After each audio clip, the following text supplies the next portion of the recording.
We have come to the part of the church year when I wear green for about 6 months. The weeks that stretch from Pentecost to Advent are known as ordinary time because no particular season falls during them. But I prefer the way Godly Play describes these next 6 months, the green and growing Sundays.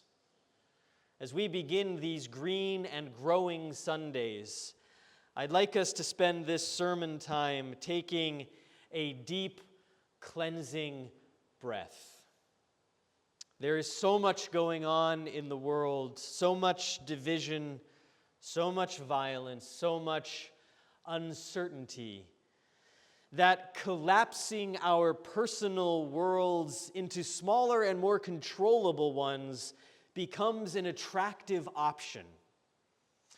Most of us are personally insulated from the largest sources of upheaval, which makes this ability to retreat into ourselves possible.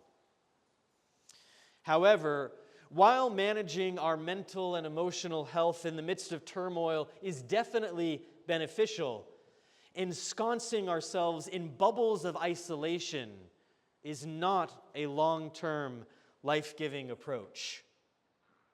In lieu of complete isolation, I invite us all into the spiritual discipline of the deep cleansing breath. This discipline keeps us engaged in the challenges facing our communities, our country, and the world, while at the same time acknowledging our need for rest and renewal. So let's start with our gospel reading for this morning, the story of Jesus ridding the man of the unclean spirits known as Legion. We're going to dwell on a particular word in the story for a minute and look at the word in the original Greek language. I double-checked. I haven't delved into a Greek word in a sermon since last August, so I hope you'll permit me this little excursion. In the passage, she already knows this word, right? You got your Greek, Ada? Yeah? Good. Okay. In the passage, the writer describes Legion both as a demon and as an unclean spirit. The word we translate as unclean is really interesting. It is akathartos. Akathartos. Sounds interesting, right? You're like, well, it's Greek, so stick with me for a second because I guarantee you that you know an English version of this word.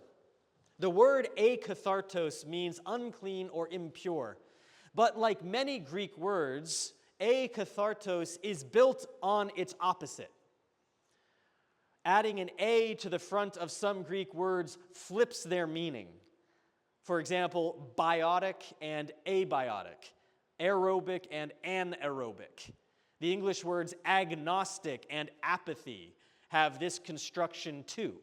So if akathartos is unclean, then kathartos is clean. Everybody with me so far? So, this is where we can find our English word. Anybody hear it yet? It's catharsis. Catharsis or cathartic. A catharsis is a cleansing, a sense of relief, a purging of stress and negative emotion. When Jesus banishes Legion into the pigs, Jesus offers this sense of relief, this catharsis to the suffering man. The man had been wandering naked among the tombs, gripped by madness, but now when the city folk come out to see, they find the man from whom the demons had gone sitting at the feet of Jesus, clothed and in his right mind.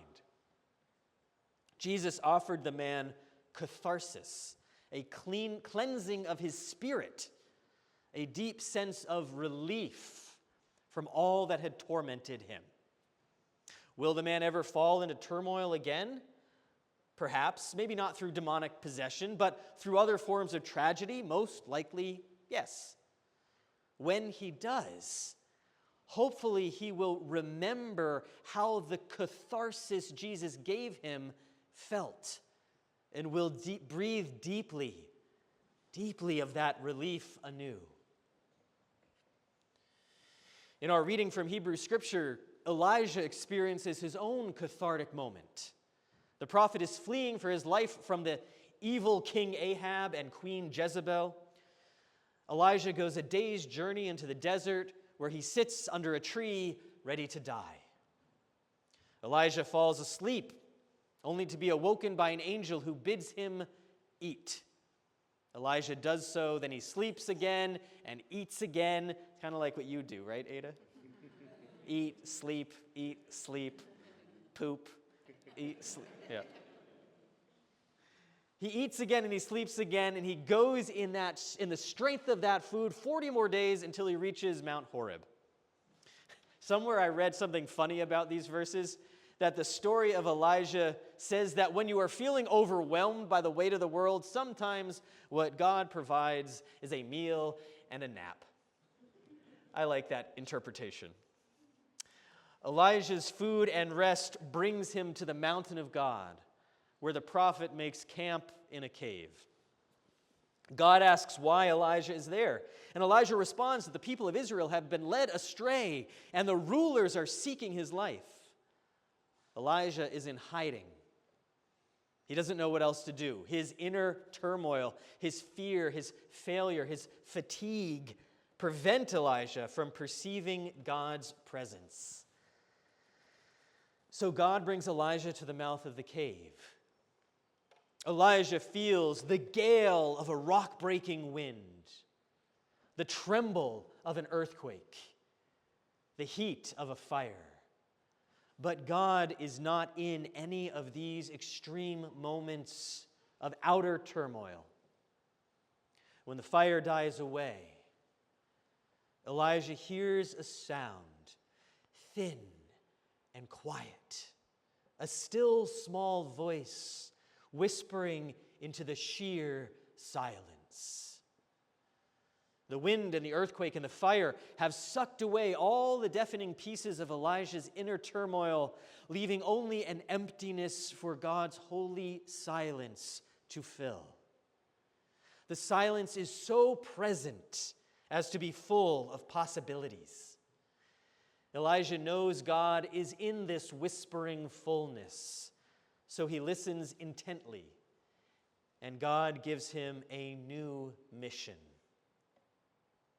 Following the cataclysms of wind and quake and fire, this moment of silent clarity is Elijah's catharsis. God whispers into his heart, and Elijah is ready and able to hear and heed the whispered invitation. As we begin the Green and Growing Sundays, I invite you to pray about what kind of catharsis you need in order to remain in the struggles that define our age. Since complete retreat is not an option, how do you remain physically, mentally, and emotionally healthy enough to stay engaged? Perhaps your catharsis, like mine, is full of deep, cleansing breaths. Perhaps your catharsis is a period of time each week away from your devices, away from your need to scroll through news feeds. Perhaps your catharsis is a simple prayer that helps you stay grounded in the love of God. Whatever way you discern that you can receive a cathartic moment of relief from God, build that moment into your schedule. Don't wait until complete burnout comes to seek catharsis. Don't wait until you are teetering on the brink of stepping into that isolationist bubble.